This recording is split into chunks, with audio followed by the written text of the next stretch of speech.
amis, je vous demande d'applaudir comme il se doit en exclusivité pour vous, ici à Toulouse, au TGS Springbreak. Elles sont là pour vous, Emilie de Ravin et Emma Caulfield, s'il vous plaît. Applaudissements pour elles. Allez-y, faites-moi trembler cet amphithéâtre. Vous avez une chance de folie de les avoir sur scène. Une chance de folie de les avoir sur scène ici à Toulouse, les amis Emilie de Ravin et Emma Caulfield. Pour vous, messieurs, dames, est-ce que vous êtes heureux et heureuses?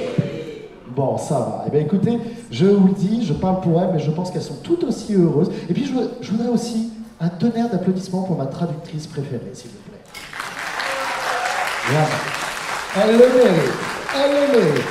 Voilà comment va se passer cette conférence. C'est très simple. Je vous l'ai dit encore une fois, c'est vous qui faites vivre la conférence. Vous levez la main, vous posez votre question, elles se feront un grand plaisir d'y répondre. Mais attention, dans la limite du raisonnable. D'accord? Donc voilà, j'espère que vous êtes heureux et on peut commencer d'ores et déjà cette conférence. Vous êtes prêts?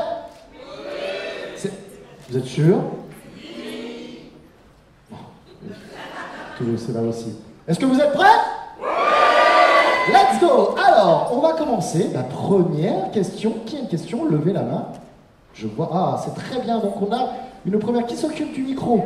Qui s'occupe du... C'est toi. Regarde. Première question. Eh bien, on va aller sur la dame qui est là-bas. On va aller sur la dame qui est là-bas. Regarde, juste là. Non, tu t'es trompé. Elle est derrière toi. Regarde. Levez les mains. N'hésitez pas à lever les mains. Bonjour. Comment t'appelles-tu? Manon. Ça va, Manon? Ça va. Pas trop intimidée? Un petit peu? Je le suis aussi, je ne le montre pas. Il n'y a pas de souci. Manon, ta question pour nos actrices, c'est pour toi. Alors moi, je voulais savoir pour Emma comment c'était pour elle de jouer dans WandaVision. Ah. Et comment c'était dans l'univers Marvel. Et pour Emilie, si elle avait la possibilité d'être dans l'univers Marvel, ou si elle avait eu, quel personnage elle aurait aimé jouer. Ok, très bien. Alors, pour Emma, donc du coup, comment s'est passé son tournage sur WandaVision? Et pour Emilie, eh bien simplement, quel personnage elle aurait aimé interpréter dans l'univers Marvel, dans la MCU?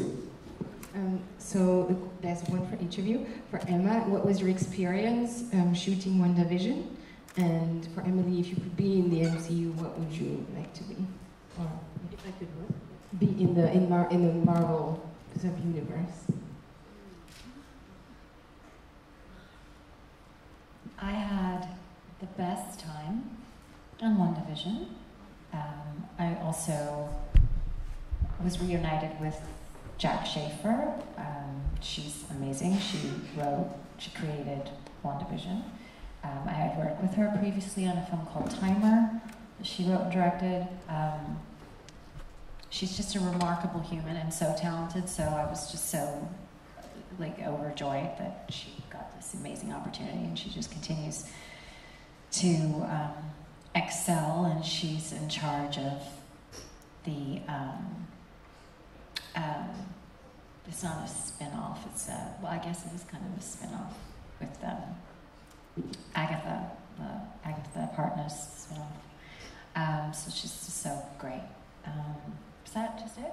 How was it? Yes, it's très bien. Elle a adoré son expérience sur WandaVision, surtout qu'elle a pu se réunir avec quelqu'un avec qui elle avait déjà travaillé avant, Jack Schaefer, sur un film qui s'appelle Timer. Et donc elle est ravie que cette personne qu'elle ait pu avoir l'opportunité de travailler sur une série comme ça, parce qu'elle l'admire beaucoup. Elle dit qu'elle est remarquable et que c'est elle qui est aussi en charge du spin-off de WandaVision. Donc voilà, c'était super. Très bien, on peut l'applaudir s'il vous plaît quand même. Et on va passer justement à la réponse d'Emilie. I'm admittedly not a big Marvel knowledge base. I really don't know much about the Marvel world, like most of you probably do. Emma told me that I should want to be Wanda, which sounds like a good plan, so then we'll go with that one. And I'm a fan of Elizabeth Olsen, so I'm sure she made a good choice doing that. And congratulations to Ben voilà, elle ne connaît pas Marvel aussi bien que nous, mais Emma lui a soufflé qu'elle devrait dire qu'elle voudrait être Wanda, donc elle part là-dessus. Très bien. Merci beaucoup Emma, merci beaucoup Emilie. Ça te convient? Impeccable. Eh bien on continue. Alors moi je voudrais juste, avant de continuer, poser une petite question à Emilie. Je voulais savoir comment s'était passé le tournage de La colline à des yeux, un grand film d'horreur réalisé par Alexandre Aja, donc un Français, et savoir si ce n'était pas trop éprouvant pour elle d'avoir tourné dans ce film. What was your experience shooting The Hills Have Eyes with a French director? And what was it like, and was it really tough? Alexandre Aja is amazing. He's a kind of a genius the way his mind works. He did a really lovely job, I think, with that, especially being a remake, which I'm not usually, I don't know. I usually think that the original of something, just leave it alone. It's done, that's what it is. But he put a really cool artistic spin on it, and a lot of our crew was French, a lot of it, well, and Moroccan. We were in Morocco, we were in Ouarzazate, which was very hot in the middle of summer, in the middle of the desert. It was a very tough shoot. We had to stop a couple of times a day for sandstorms because you could not see, the camera could not see it, which helped probably because the content of the film is obviously not terribly uplifting or happy. But lovely, lovely crew and cast, and still in touch with all the people. So, yeah. Did you see Crawl? I did. I did. Crawl. Yeah, I did. And it's wonderful. It's not my kind of film usually, but I watched it because I like him and liked him, and he's just good. It's just he writes characters. I mean, the characters were really well formed. Exactly. Yeah. It's not just about the scare tactic and like, oh, I'm going to try and scare the crap out of you. Yeah. Like. Yeah, okay, do that, but actually make it real and make you care about the people. Yeah. There you go, long answer, sorry. Là, elles étaient juste en train de parler d'un autre film du même réalisateur. Voilà, qu'elles apprécient beaucoup. Mais pour ce qui est du tournage de La colline à des yeux, c'est rare qu'elle ait envie, par exemple, de faire un remake, parce qu'elle trouve qu'il faut en général laisser l'original, c'est toujours le meilleur. Mais avec la vision en fait du réalisateur, ça valait vraiment le coup. Et c'est vrai que le tournage était un peu difficile parce que c'était au Maroc, et donc il faisait très très chaud en été, et il devait s'interrompre plusieurs fois par jour quand il y avait des tempêtes de sable, par exemple, et qu'on voyait plus rien. Ok, très bien. Merci beaucoup. Merci beaucoup. Applaudissements, s'il vous plaît, pour Vidéo. Allez. On repart sur vos questions. Donc, on avait levé les mains. Hein. N'hésitez pas à lever les mains parce que je ne vous vois pas toujours. Alors, on a la dame qui est ici, juste là, et ensuite on passera à toi aussi. Je te vois, ne t'inquiète pas. Ça fonctionne. Bonjour, je m'appelle Elfie. Je voudrais savoir concernant Emilie et Emma. Concernant des anecdotes concernant la série Roswell et Remember Me pour Emilie et Beverly Hills et Buffy pour Emma.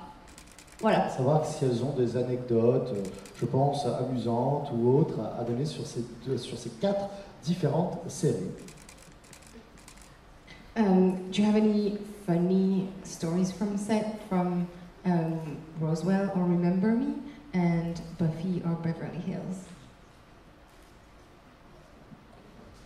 I wish I could remember anything from that time. They were so long ago. I mean, I do remember my fondest memory of 90210 had really nothing to do with the work of 90210, outside of the sort of sentimental value of the fact that it was like my first real job. And being so young and having been a fan of the show, because like who wasn't? It was this really silly show. Oh my God, it was the best. It was the best silly show. And I remember, rest in peace, Luke Perry, one of the finest, most wonderful angels that has ever been on this planet. And you really can't say enough wonderful things about that man. He was truly just, it's a profound loss for humanity that he died. But one of my funny memories with him was when I first started, and I hadn't had any scenes with him yet, so you know, he met me like maybe a week into my job, or 2 weeks in, and he was so sweet, and he just came right up and put his arm around me, and he's like, "So, Emma, how are the bitches treating you?" And it was, you'll get that when it's translated. It was, you know, I was like, yeah, like he knew, you know, it was like, it wasn't gonna be easy, which it was not in that regard. And he immediately made me feel like seen, and you know, like it's gonna be okay. It's gonna be okay, you know. I'll talk to him, kind of thing, you know. It's very sweet. And Buffy, look, I'm just really, you know, I'm close with so many of the people from the cast, so I have far more present memories than anything I can try to remember from being on the show, other than very, very, very long hours and a lot of laughter, really. Ok. Et ben en fait, ça fait très longtemps qu'elle a tourné tous ses projets, donc c'est dur de se rappeler, mais l'une des choses qu'elle a préférées sur Beverly Hills, c'était que en fait, c'était son premier boulot, et en plus c'est une série dont elle était déjà fan, donc c'était super d'être sur le tournage, et elle nous parle de son collègue sur la série, Luke Perry, qui est donc décédé, qu'elle appréciait beaucoup. Elle a beaucoup aimé travailler avec lui, et l'une des anecdotes les plus marrantes qu'elle nous racontait, c'est que quand elle a commencé, il est venu la mettre tout de suite à l'aise en la prenant dans ses bras et lui disant alors comment est-ce que l'école t'entraîne, et donc parce qu'il essayait de la mettre à l'aise et de l'intégrer dans le groupe. Et sur Buffy, ce qu'elle me dit, c'est qu'elle a beaucoup plus de très bons souvenirs parce que c'était une équipe qui est devenue comme une famille, qu'elle ne pourrait pas en choisir un, et qu'elle est toujours proche de certains des gens de la série. Merci. On peut applaudir Emma.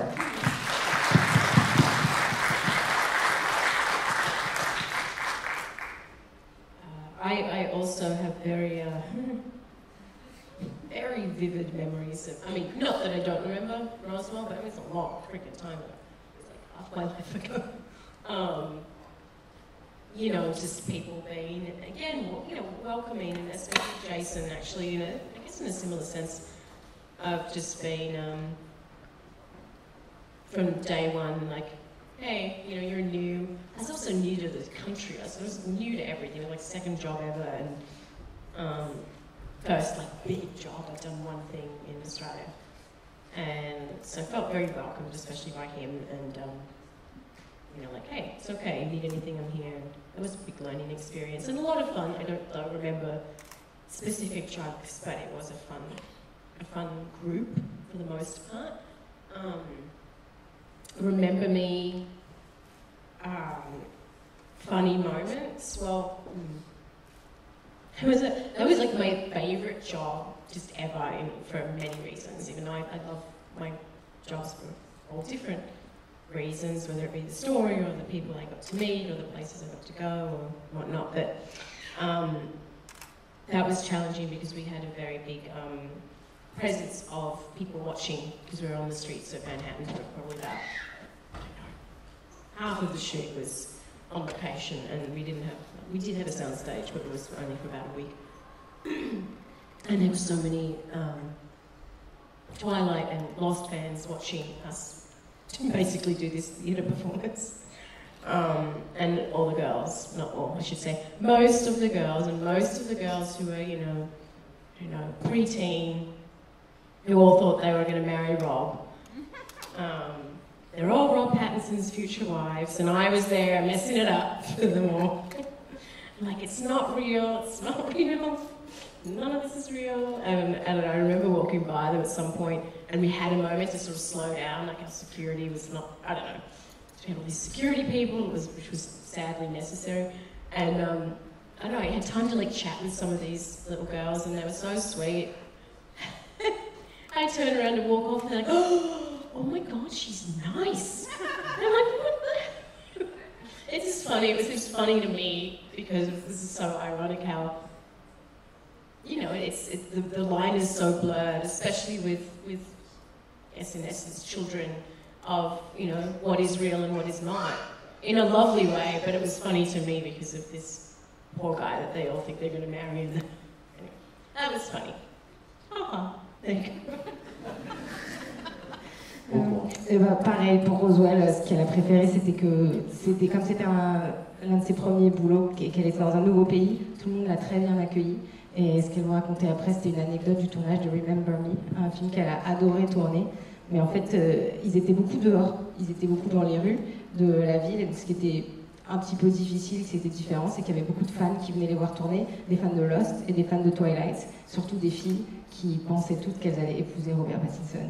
Et donc qui l'aimaient pas trop parce qu'elle était un peu, elle leur piquait la place selon elle. Et donc un jour où elle a eu le temps de discuter un peu avec elle les a entendus quand elle partait, elle se dit oh là là mais en fait elle est gentille.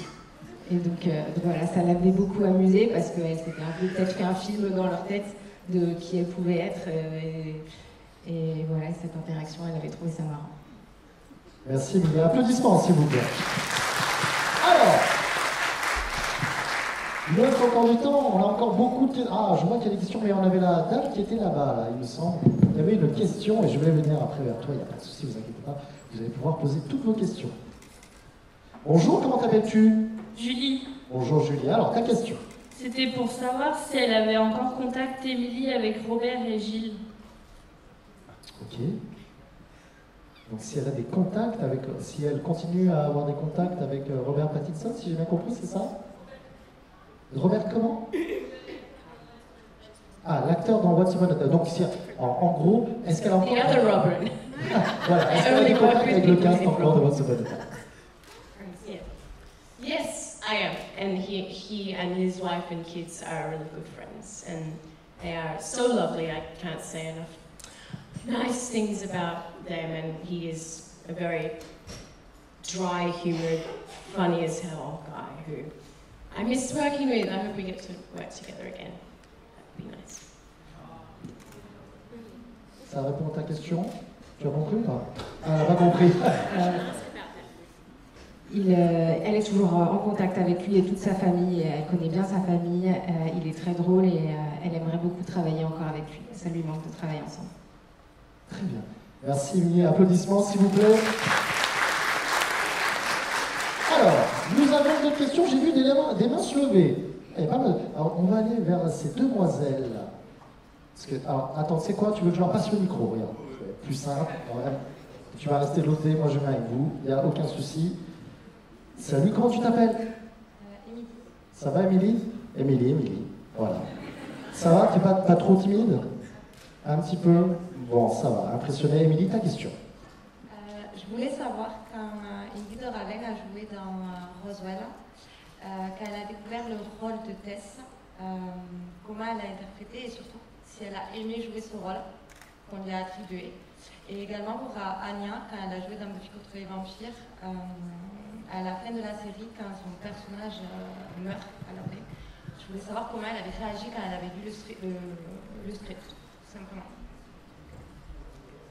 Ok, d'accord. Bon, alors, pour Emma, savoir sa réaction à la mort de son personnage à la fin de la saison 7 dans Buffy. Et donc pour Emilie, tu me disais son personnage de Tess, en fait, si elle avait aimé apprécier jouer justement son personnage de Tess dans Roswell. C'est bien ça. Did you Oui, like d'accord. your Roswell character kind of as a person? And the question for Emma was, what was your reaction when you read the script that your character was going to die? Deeper questions here. I liked a lot about her. I felt for her.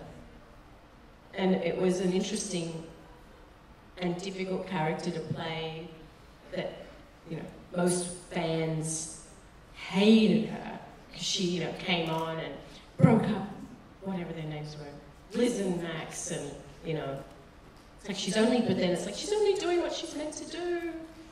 And it was, it was at the start of this blogging thing. It had just started online, right? There was obviously no social media. But I got on this, someone told me, there's this site where people blog, and it was, I had to get off it. It actually made me very, very sad and very down for a while because fans were so mean. And I was only 18, and the people were writing such nasty, mean things. Again, because people don't realise it's character, it's not who I am. So I had a really rough time actually with that part of it. It's like, I'm Emilie, this is a character that I'm reading off of a piece of paper. So that part of it I did not enjoy, and I suppose that made me not like playing her for a part of it in that way. But like looking at it from an outside perspective, or looking at it like now, 20 years later, whatever, yeah, I liked her and I feel for her, and I think she was just sort of trying to basically play out her existence as she'd been told she didn't have a choice. Had she been able to make her own life choices, maybe she wouldn't have been in the same position she was in. Son personnage dans Roswell, en fait, elle l'aimait bien, elle avait de l'empathie pour elle, même si tout le monde la détestait parce qu'elle s'était mise au milieu d'un couple, mais c'est comme ça qu'elle était écrite. Par contre, ce qui était très dur pour elle de jouer ce personnage, c'est que c'était au début de l'univers d'Internet et des blogs, qu'en fait les gens écrivaient des choses très méchantes sur elle, et qu'elle en a lu, et ça lui a fait beaucoup de mal, parce que oui, les gens n'arrivaient pas à la séparer en fait de son personnage, et c'était cette partie-là de ce rôle qui était très dur. Mais en le regardant maintenant, elle se dit, bah voilà, c'était différent, et c'est un personnage qui était là pour une raison, et on la détestait parce qu'elle était là pour être détestée. Merci, Emilie, applaudissements s'il vous plaît.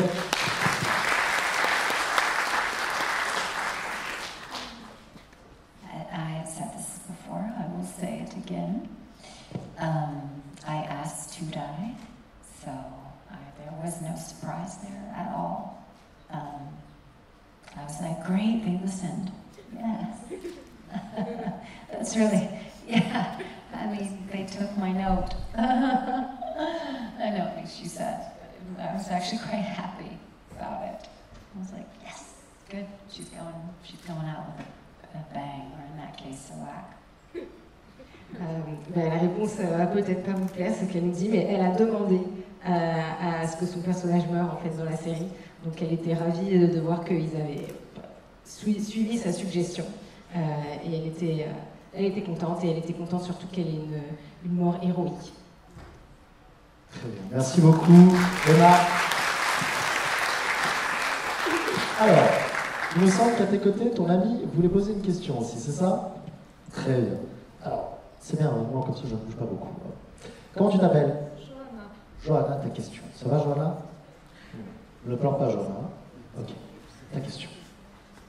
Alors moi, c'était pour savoir si c'était pas difficile de gérer la vie d'actrice avec la vie familiale, hein, par rapport aux séries qui doivent prendre beaucoup.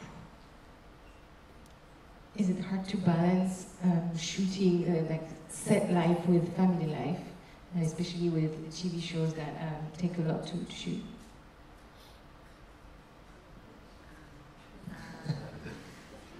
Yes, it can be very hard.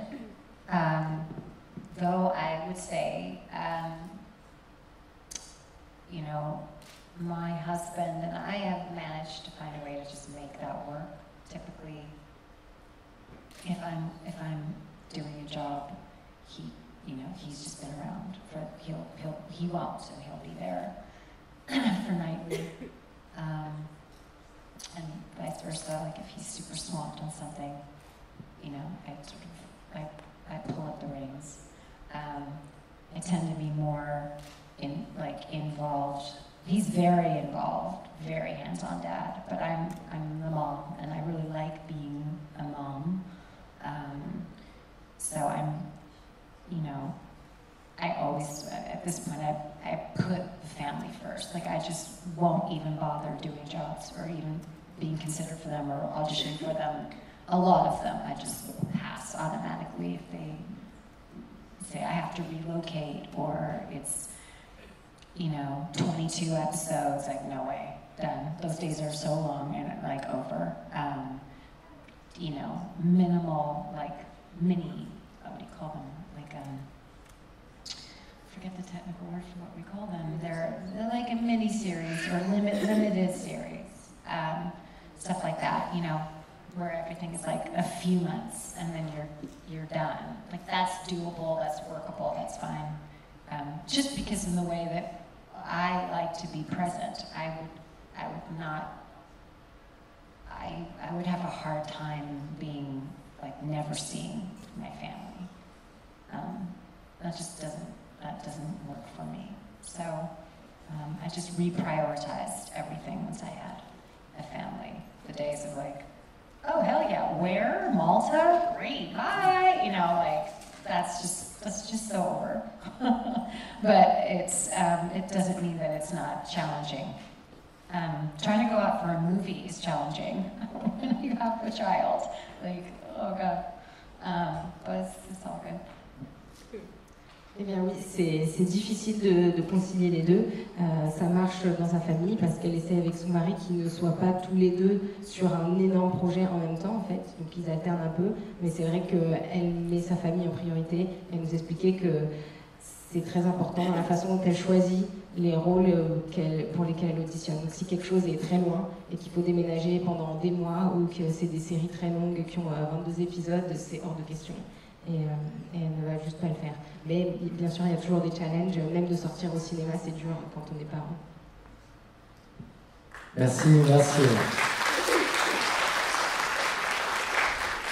My answer is very similar to Emma's, but also last couple of years with all the fun stuff in the world that's been happening, have been very slow work-wise. Which I don't mind, honestly. That's actually a good point. Like 2 years, pretty much. We didn't know. Actually, I worked at the end of the pandemic. We shot WandaVision through. Oh, did you? Yeah, we started and we stopped. But yeah, sorry, that's your answer. But yeah, I actually did work a little during the pandemic. But I was down a long time without anything. Which is, I don't personally mind that at all. But you know, so 2, actually 3, and then right before that, so I have my youngest is 3.5, and I didn't stop. I worked through nearly 8 months pregnant with Vera on Once Upon a Time. And you were pregnant at the same time. So was Ginny. So was Robert. Yeah.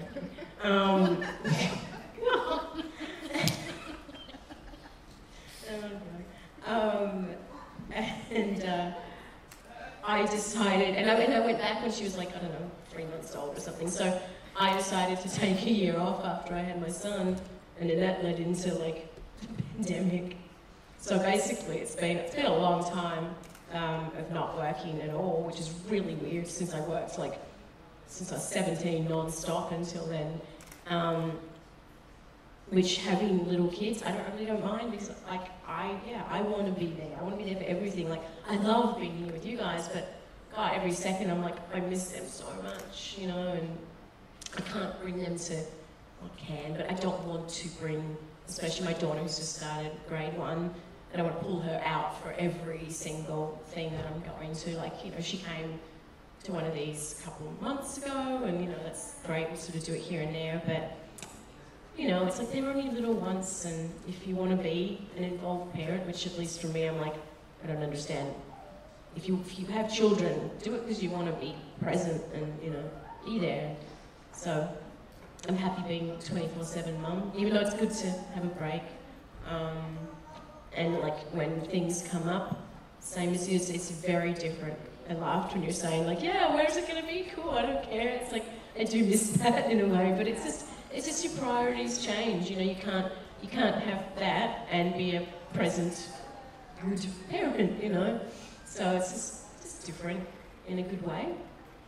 And yeah, yay, all these streaming series that are not 22 episodes, because I couldn't imagine doing, I mean, I did once for, you know, whatever, a year after she was born, and that was tough, but that was also a really big ensemble cast, so I wasn't working every day, but the days that were hectic, and like, you know, you're pumping, and you're trying to be present for little ones, and it's impossible to be as good, I think, at your job and be as good at, you know, being a mom at the same time if you're working 14-hour days, 5-6 days a week. It's just like, that's just actually not possible. So either both are going to lose out a bit or one's going to lose out a bit. So I guess, yeah, it's tough.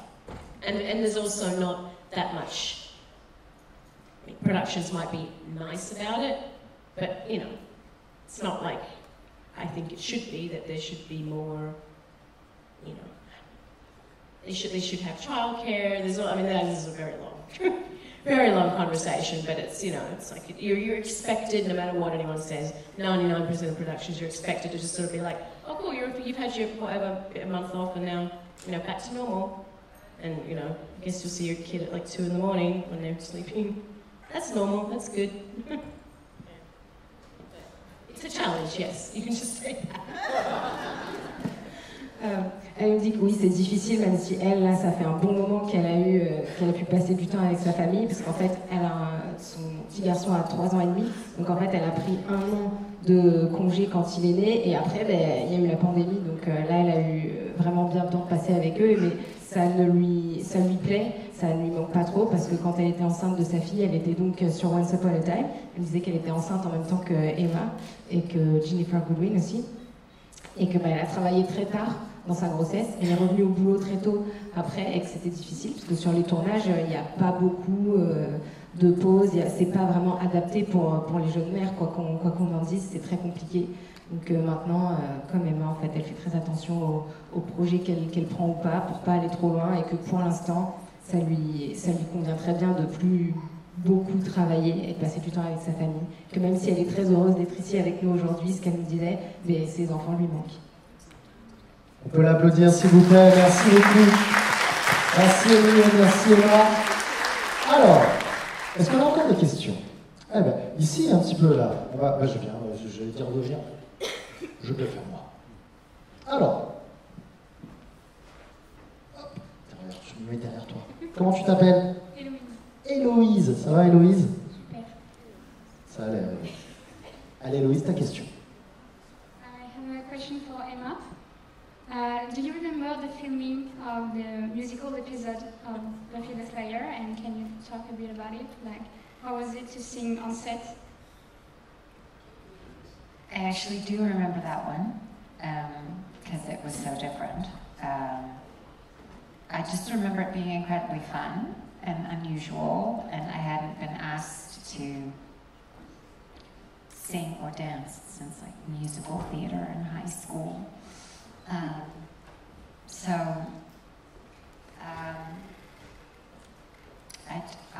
don't know. I mean, I wasn't nervous, but I was very eager to make sure that I did it to the best of my ability. We had a little bit long, we had like a month to do that whole episode, which you normally only have 8 days. So we had quite a bit of time to like work with the choreography and be in the sound booth and learn the music and, you know, put in the costumes and dance in heels and do all that fun stuff. And they gave me a good amount to do. I mean, I had like 2 cool breakaway solos. So, yeah, I loved it. Hopefully, I mean, I guess I did okay based on like fan reaction to it. But yeah, I loved it. Elle a adoré, elle a vraiment aimé tourner cet épisode.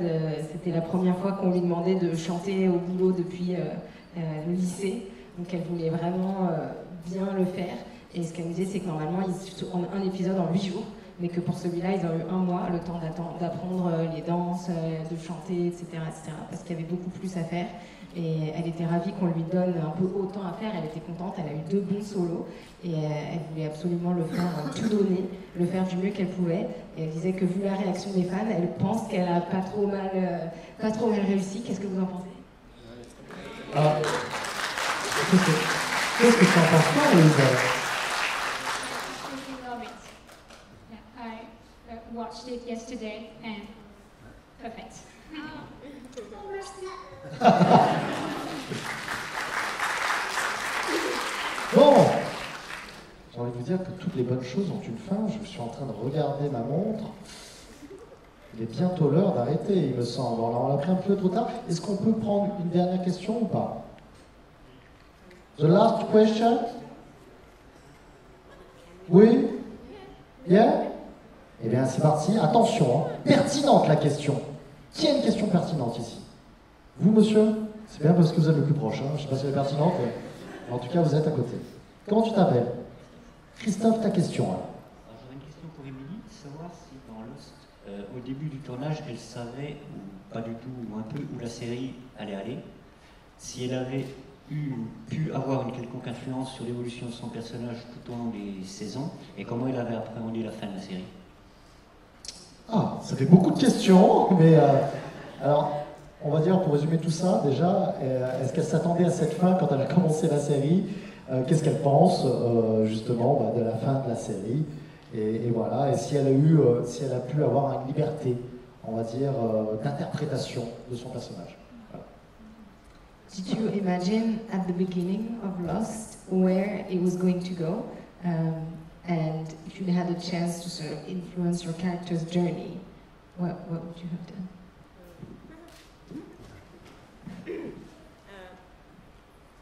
That's a difficult question.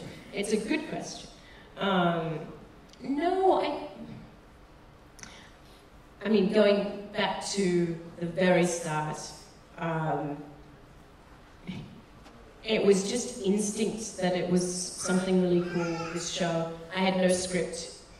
I auditioned when I was in Calgary in Canada with a little tape, sent the little tape in, and then flew to Hawaii with no script. None of us had a script. We didn't even know where it was really starting, let alone where it was going. But it was just this instinct on the writing being really good, the concept being really interesting, like nothing else any of us had really read or heard about, and being fans of JJ's work and knowing his pedigree, I suppose is a good word. No, it was more about theories of, you know, we all loved talking about where we thought it would go. And we were usually wrong. But I don't know. I still wonder to this day if they knew at the start, because I always get a very kind of maybe answer from Damon or JJ or Brian or whoever we speak to, even now. But they knew, and they did such a special job with that show. I'm very lucky to be a part of it. And the second part of that was how I would influence her differently. I mean,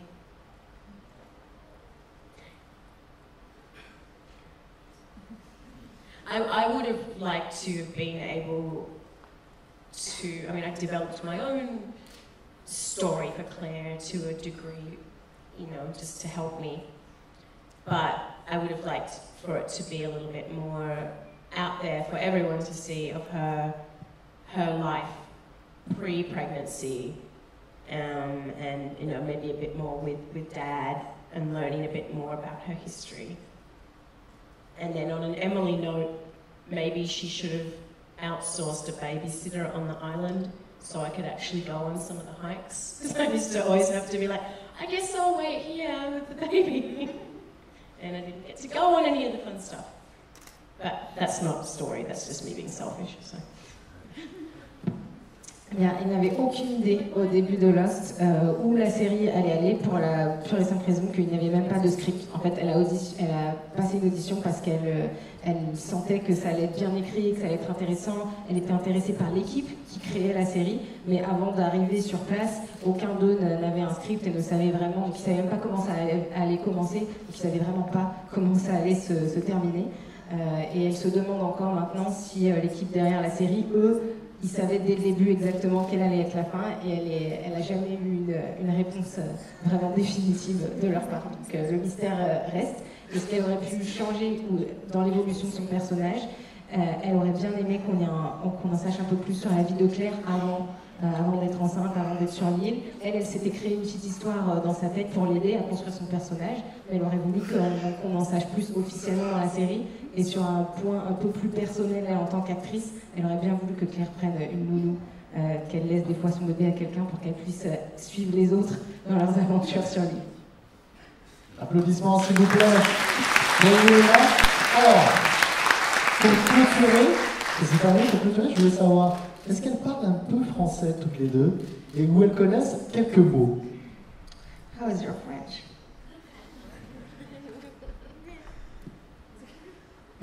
C'est comme ça. Do you want to go to the beach? Je ne comprends much.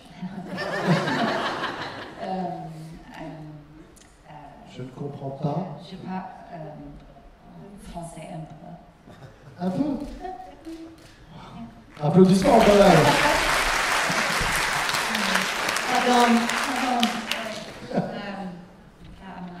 I can like do random things, like, you know, most of the time. Quelle heure est-il, you know, je vais à la plage. You know, comme t'appelles, je parle, you know, basic. Yeah, although weirdly, I was able to understand more than I thought I would in the questions. So like, it's piecemeal. I studied for 2 years, but so long ago. So it just kind of comes back in little increments when I'm here. I love the language, it's so beautiful. Je trouve qu'elle parle vraiment bien quand même. Hein. Elle parle beaucoup mieux français que je parle anglais. Donc rien que pour ça, on peut les applaudir encore, s'il vous plaît. Merci beaucoup, François. Merci. Et écoutez, c'est ainsi que s'achève cette conférence avec nos invités que l'on peut encore applaudir comme ils sont bien, s'il vous plaît. Emilie de Ravin et Caulfield qui nous ont fait le plaisir et l'honneur d'être avec nous sur cette scène du TGS. Un grand merci à eux, merci beaucoup. Merci beaucoup et merci à vous. Et nous on se retrouve très très vite sur cette scène, les amis. À bientôt.